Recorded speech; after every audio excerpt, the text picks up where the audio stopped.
করছি। ইতিমধ্যেই শুনেছেন 2011 সালের 19শে সেপ্টেম্বর বাংলাদেশ জামাত ইসলামীর কেন্দ্রীয় দপ্তরে সাংবাদিক সম্মেলনে বক্তব্য দিয়ে বাসায় ফেরার পথে রাস্তায় থেকে জামাতের তদানীন্ত ভারপ্রাপ্ত সেক্রেটারি জেনারেল জননেতা এটিএম আজহারুল ইসলামকে অন্যায়ভাবে গ্রেপ্তার করা হয়েছিল।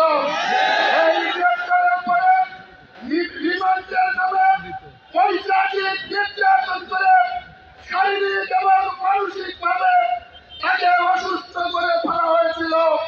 তারপরে তাকে যথাযথ কোনো চিকিৎসা দেওয়া হয়নি। এভাবে করে 2012 সালের একটি সময় পর্যন্ত তাকে জেলখানায় আবদ্ধ করে রাখা হয়েছিল।